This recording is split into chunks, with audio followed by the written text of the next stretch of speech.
Hey, it's Alex, and I have some games for you from the first third of 2023 that you might have missed or maybe possibly never even heard of.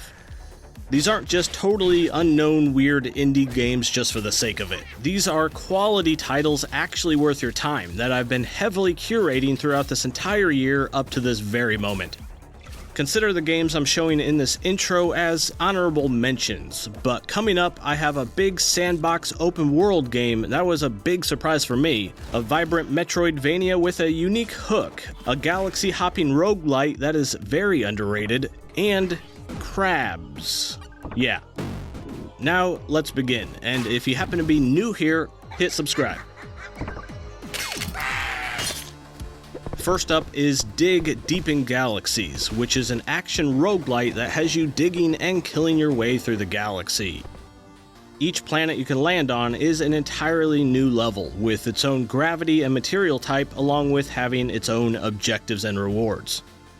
Finish enough of these planets and you're then able to challenge the region's boss, continuing on to the next harder section if you live, of course. If you're feeling friendly, you can bring in 3 other players for co-op, or get into the PvP arena mode, which turns this into a surprisingly solid competitive party game.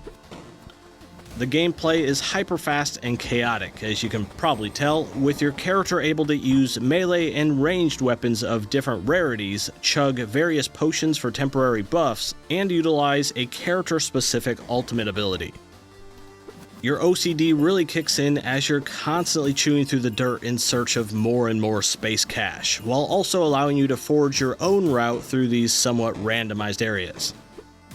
There's even a momentum-based roping system to help you get around, which feels right at home with my upbringing in online Worms Armageddon matches. This is the type of roguelite where all of the best runs usually end with your character so beefed out with modifiers, stat boosts, and rare gear that you feel like you're breaking the entire game, in the best synergistic kind of ways. Overall, Dig Deep In Galaxies is the best 2D roguelite I've played so far this year, and it's definitely deserving of more attention. Go grab this one on Steam because there definitely needs to be more people than this who know exactly how good it is. Careful, this next title features undead decapitated chickens and baby eating. No, it's not a horror game, and don't let its cutesy exterior fool ya. Tchia is a phenomenal open world sandbox with some of the best exploration I've seen in years. The main character has an odd ability to become most any of the inanimate objects or animals out there, which can be used for traversal, shenanigans, and puzzle solving. Find a crevice you're too large to fit through? No problem, just become a small stone and easily squeeze on through. Want to run around as a pupper? Well, just store one in your pockets to whip out whenever you want. Want a bok choy around the city? Sure. Then after that, stay a while and film some shots for your budding parkour portfolio. Bruh. This world and its mechanics really has that perfect looseness to its rules, which lets you invent or accidentally discover weird new ways to play it.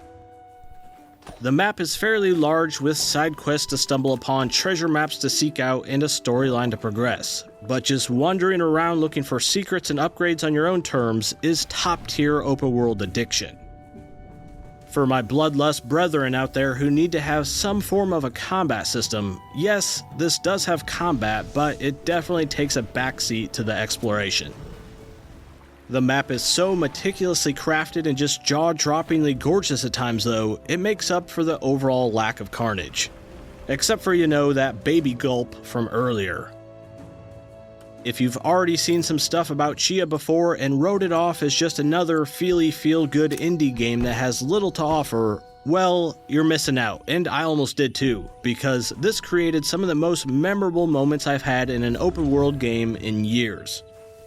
There's a lot to discover here, tons of hidden secrets, and many of the systems have more layers than you would initially expect. Unless you have a serious aversion to fun, I highly recommend checking out Tchia for its rewarding open exploration and great sense of adventure. It's out right now on PlayStation 4, PlayStation 5, and PC. Next, this crab shooter is awkwardly good. More than just a joke meme game that launched on April Fools, Crab Champions is an actually well-made action title. This isn't your grandparents' crustacean roguelite though, because this can be brutally punishing if your Twitch shooter skills aren't on point. Yes, you're a crab, but you also have a lot of interesting movement abilities at your disposal, being able to slide around to increase your speed and jump, and the ability to flip around and fire in slow-mo. Each map you survive through gives you more ways to add bonus modifiers onto your build, either altering how your weapons fire, adding elemental effects, improving your grenades, or enhancing your health and defense. You're gonna need those. In between run attempts, you can unlock a decent variety of different weapons to take with you on that next try, and very important, Fashion Crab. Google search Decorator Crabs if you want to see the masters of that. DLC? This can also be played online in co-op, which doubles the hectic nature of the combat but also gives you someone to bounce those crab puns off of.